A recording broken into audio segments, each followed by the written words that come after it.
Well, cross that line past the no trespass sign. Welcome back to Vibe Dust Podcast's kicking Conspiracy up, Club. moon Today we're hanging discussing whether the sun was at its zenith in Orem at the time of the Kirk shooting, a topic researched for us by David Morgan. I'm joined by Charles and Angela. Charles here, ready to see if these numbers and formulas actually tell us anything that common sense couldn't figure out. And I'm Angela. I'm excited to dive into the elegant world where mathematics helps us unlock secrets, even from something as simple as a shadow.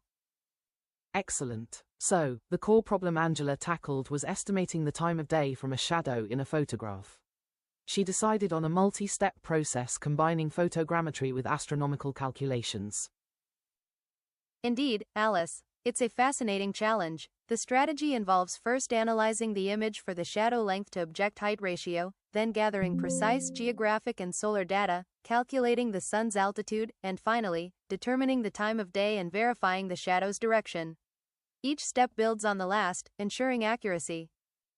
Why all the steps? You see a shadow, you know the sun's out. If it's short, it's midday. If it's long, morning or evening. Common sense, right? What's this, photogrammetry, and celestial mechanics, mumbo-jumbo got to do with it? Charles, while your observation about shadow length is fundamentally correct, to determine an exact time, especially from a static image, requires precision.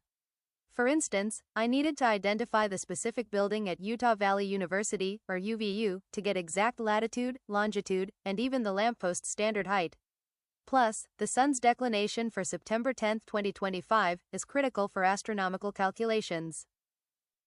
Right. Angela needed to know the exact coordinates of UVU in Orem, Utah, and the solar declination for that date.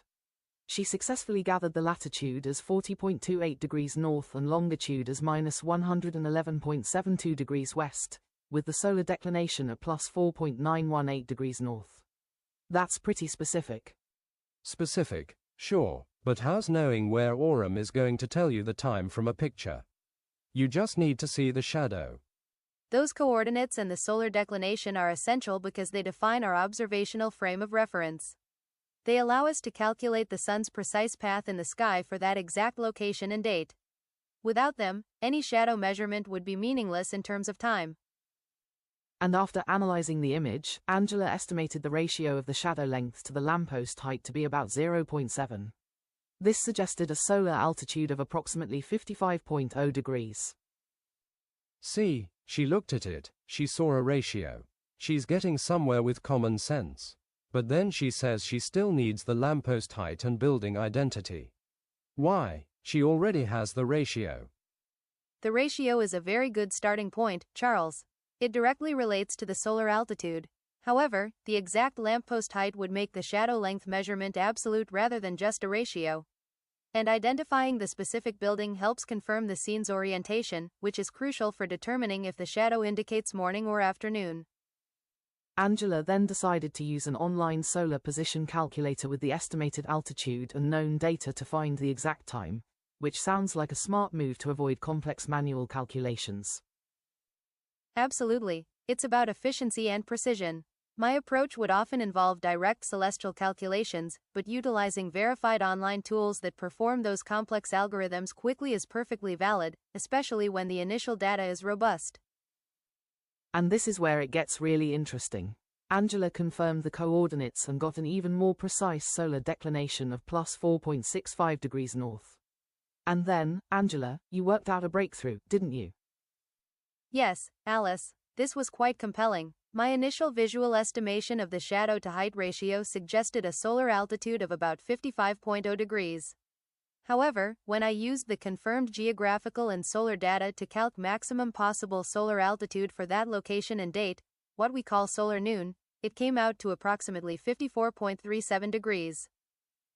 Wait, you estimated 55, but the maximum was 54.37. That sounds like your estimate was wrong.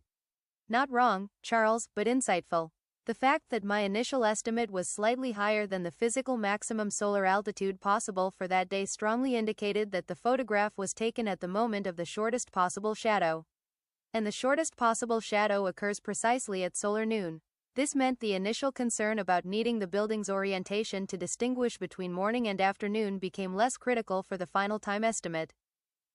So, the photo was taken at solar noon. That's quite a deduction, Angela. So, it was midday. I could have told you that. The shadows are shortest around midday. Common sense. All those calculations just to tell us something obvious. While the concept of shortest shadows at midday is common knowledge, Charles, calculating the exact moment of solar noon requires accounting for the longitude correction, which adjusts for Orem's position relative to the center of the time zone, and determining the equation of time, or EOT, for that specific date. These factors shift solar noon from a simple 12 p.m. And what was the exact time you established, factoring all of that in? By combining the calculated maximum solar altitude with the visual evidence of the shortest shadow, I confidently determined the photograph was taken at 1:23 p.m. MDT, which is solar noon for September 10, 2025, in Orem, Utah. 1:23 p.m., so not even exactly midday. See, it's all just overthinking to get to something pretty close to what you'd guess anyway. The difference between 12 p.m. and 1:23 p.m. MDT can be significant, Charles, depending on the need for precision. And for a scientific estimation from a photograph, that level of accuracy is paramount. And even after all that, Angela still wants a final verification. She needs to confirm the scene's orientation, that the lamppost shadow points directly due north at solar noon. Still, after all that math, you're still not sure. What's the point of the numbers if you have to go look at a map anyway? It's not about being unsure of the numbers, Charles. The calculation of 1:23 p.m. is mathematically robust. The final verification of the shadow's direction serves as a physical confirmation, a cross-check against the celestial mechanics. It's good scientific practice to confirm your theoretical conclusions with observable reality.